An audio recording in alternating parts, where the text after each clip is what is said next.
우리 하나님 말씀 보겠습니다. 민수기 35장 9절에서 15절 말씀입니다. 우리 다 함께 한 목소리로 함께 읽습니다.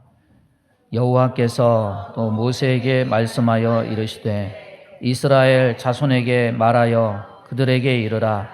너희가 요단강을 건너 가나안 땅에 들어가거든 너희를 위하여 성읍을 도피성으로 정하여 부지 중에 살인한 자가 그리로 피하게 하라.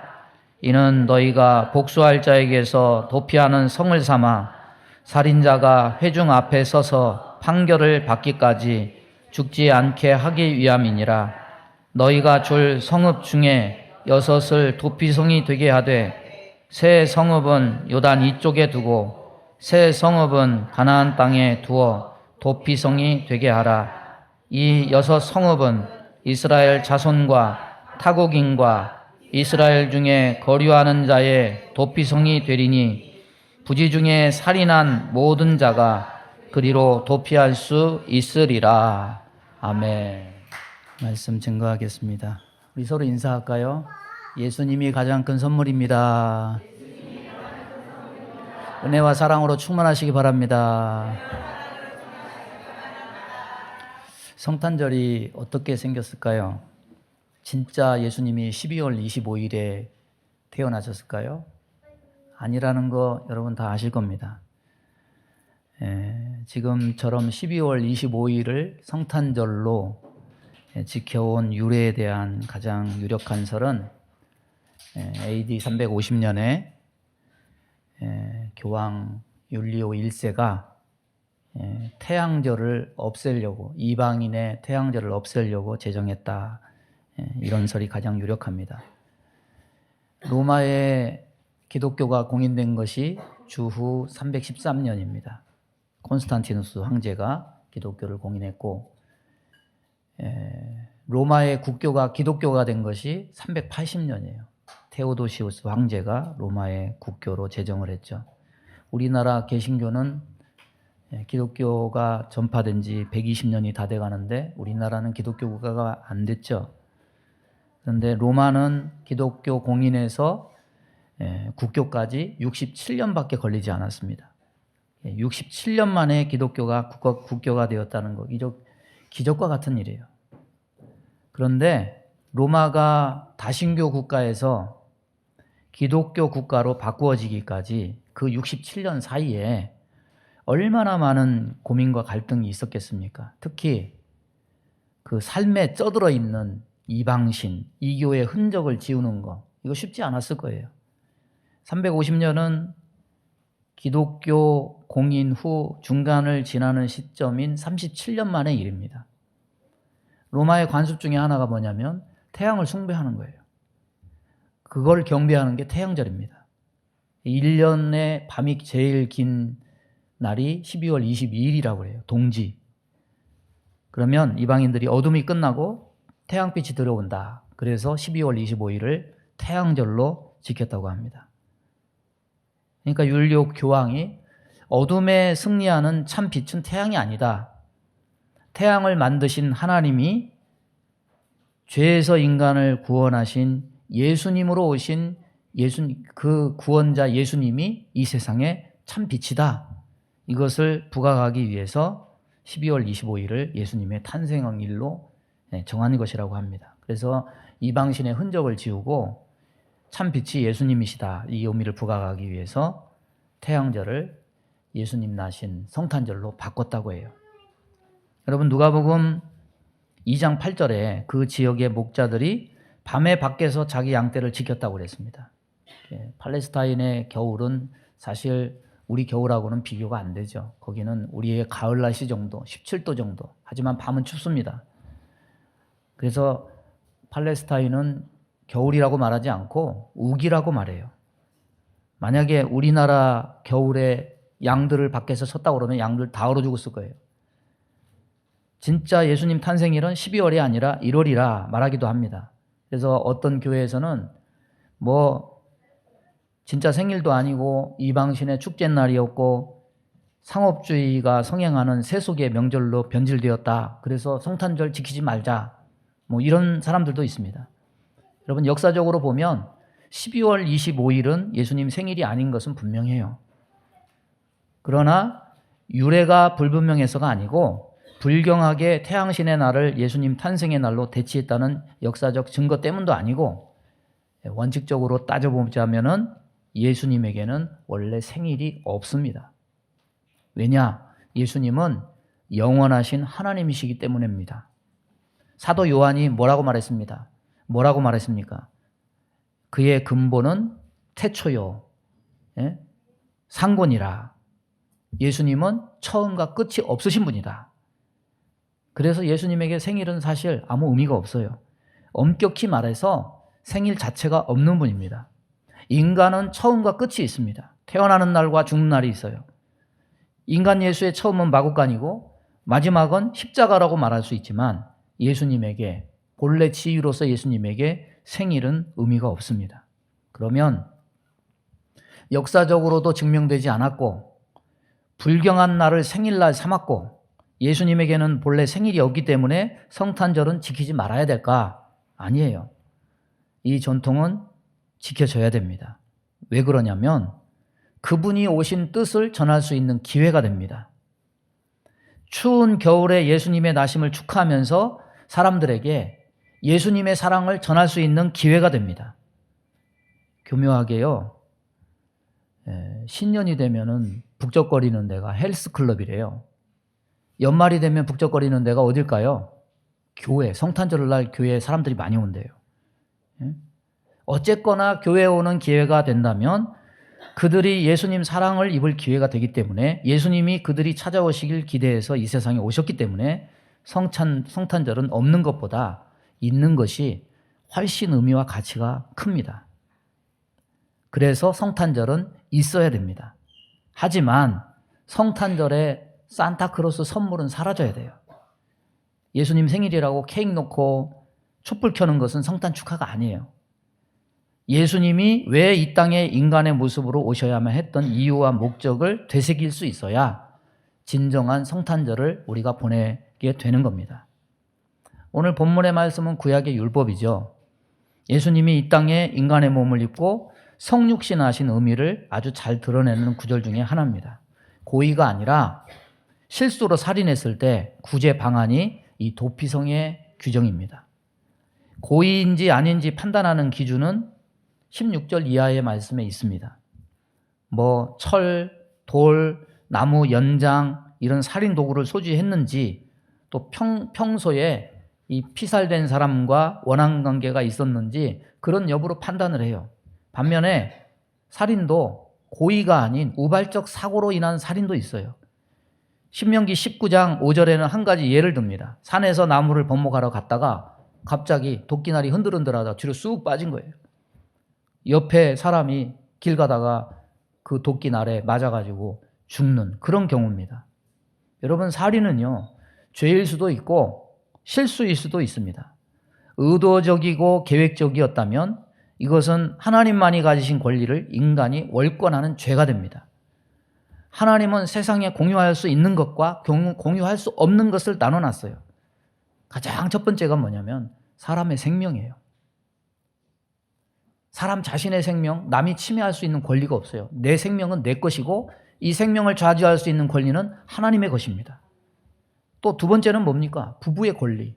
부부의 몸을 다른 사람이 공유할 수 없어요. 이것은 타인과 공유할 수 없는, 나눌 수 없는 사적인 권리입니다. 이것을 침해하는 것은 하나님과 사람 앞에 월권이고 죄가 돼요. 그래서 반드시 사형으로 엄중히 다스려야 될 죄였습니다. 율법은 피살자와 가장 가까운 친척이 그 흘린 피를 다시 피로 갚을 수 있도록, 죽일 수 있도록 보수할 수 있는 권리를 남겨놨어요. 이건 뭐 복수를 해도 된다, 정당화시키는 것이 아니에요. 여러분, 만약에 아버지가 살해당한 아들이라면 그것을 아무것도 아닌 것처럼 넘긴다는 것은 말이 안 되는 일일 거예요. 죄의 값은 사망이라고 했으니까 피는 피로 갚을 수밖에 없습니다. 따라서 피의 보수는 당연한 조치예요. 살인은 어떤 경우도 허용돼서는 안 되지만은 의도적 살인에 대해서 보수할 수 있는 길을 열어놓은 것은 그 당시는 지금처럼 뭐 경찰, 뭐 검찰, 사법기관이 없었기 때문에 사회적으로 인명, 경시, 풍조를 막을 수 있는 안전장치가 필요했습니다. 보복을 위해서가 아닙니다. 서로의 생명을 귀히 여기라는 뜻으로 그 방편으로서 허용된 거예요. 하지만 예외가 있었습니다. 의도적이거나 계획적인 것이 아니라 부지 중에 모르고 실수해서 죽은 과실치사인 경우에는 도피성으로 피신해서 공정한 재판을 통해서 실수라고 인정이 되면 그 사형에서 면제됐습니다. 그런데 도피성으로 피신하지 않으면 보복을 당할 수도 있었습니다. 이때 죄인이 살고 싶으면 자발적으로 구원을 받고 싶다는 의지를 표명해야 했습니다. 그 자발적 의지로서 이르게 되는 것이 도피성이었습니다.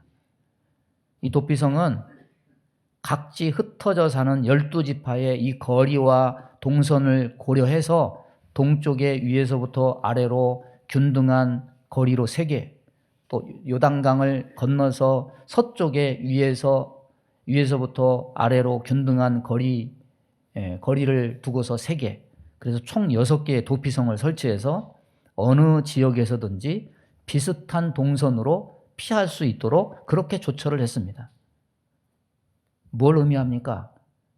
하나님은 가까운 곳에 생명 얻을 기회를 옛날이나 지금이나 똑같이 주신다는 거예요. 전에 생명 얻을 기회가 가장 가까운 곳에 있다 했습니다. 그것은 말씀이었어요.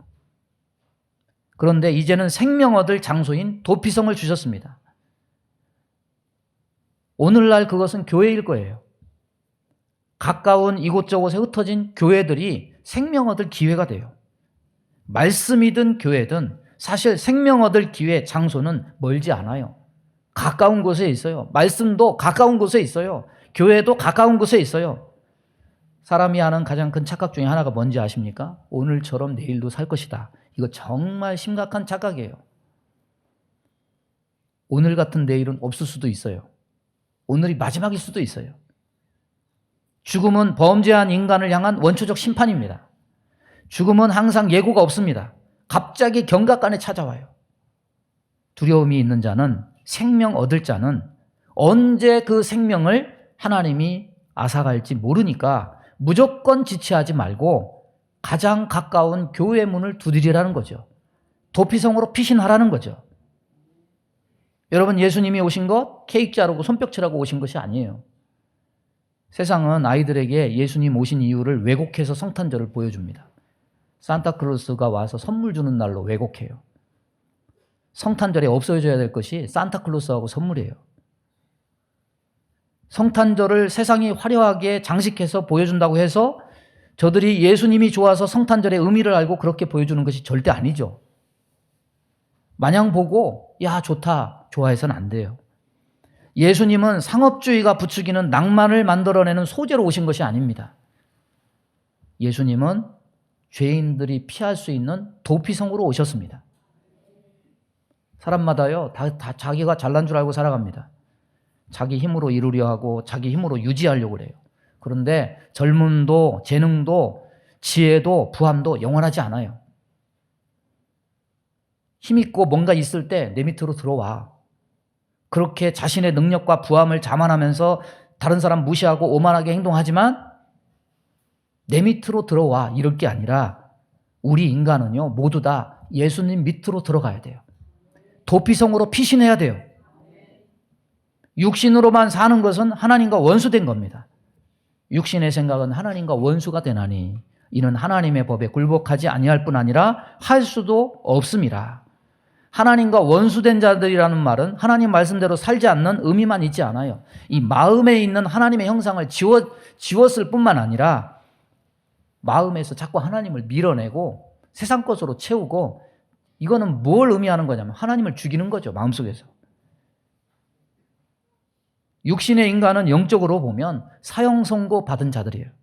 그래서 에베소서 기자는 예수 없이 사는 과거의 인간을 허물과 죄로 죽었던 너희다 이렇게 고발하고 있습니다.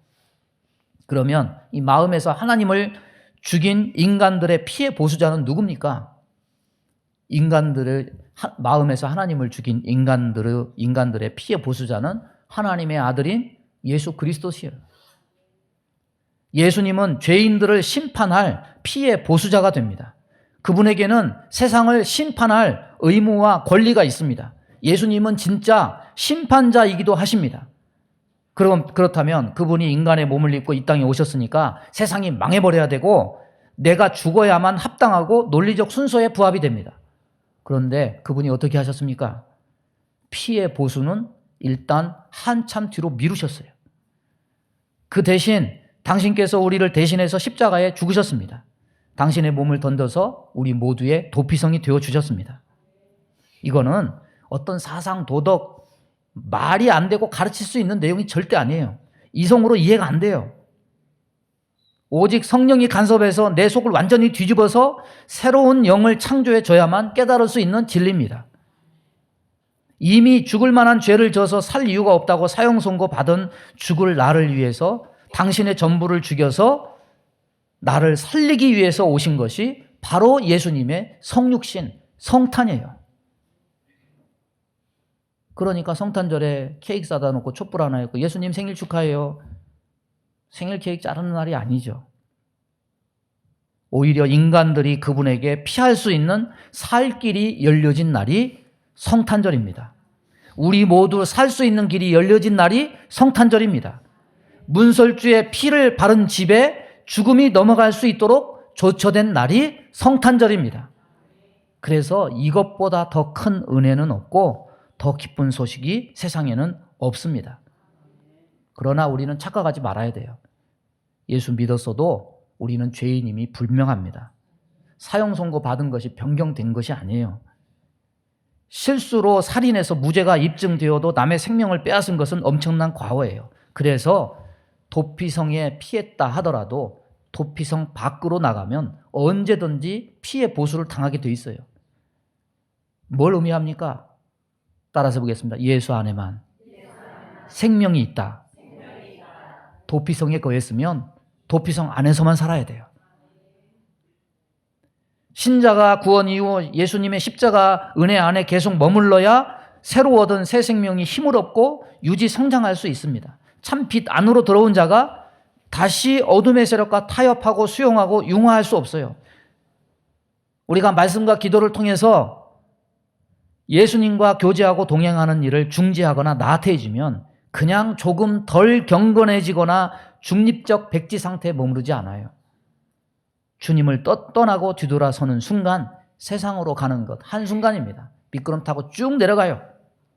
10년 유지한 거 포기하면 10년 동안 유지했으니까 신앙 하락도 10년 동안 서서히 걸리면서 그렇게 하락되는 것이 아니라 미끄럼틀 타고 바로 나락으로 떨어지고 죄악에 쓰러져 가는 것이 우리의 모습이에요. 우리가 예수님 덕에 산 거 생각하지 않고 자기가 뭐나 된 줄로 안다면 대단한 착각이에요. 예수님이 그래서 뭐라고 말씀합니까? 따라서 보겠습니다. 나를 떠나서는 너희가 아무것도 할 수 없느니라. 아무것도 아니에요. 예수님 없으면.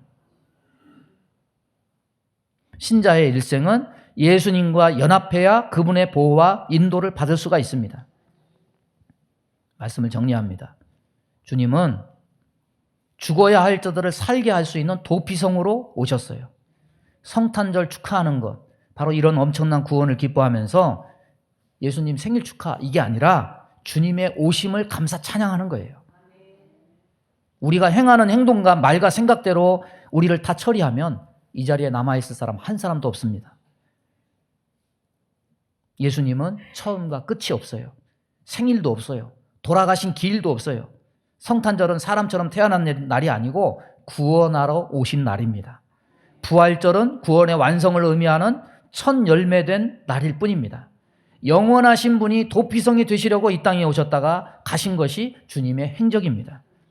예수님은 처음과 끝이 없는 유일한 존재십니다. 그래서 그분에게 의탁할 때 우리의 처음과 끝도 결정이 됩니다. 우리로 하여금 이것을 결정할 수 있는 마지막 기회인 도피성이 되시려고 주님은 이 땅에 오셨어요.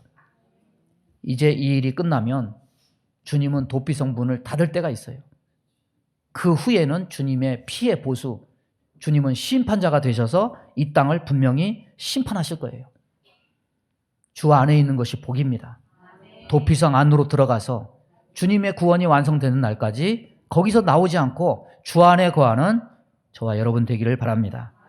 기도하겠습니다. 하나님 아버지, 세상이 화려한 성탄절을 보여줍니다.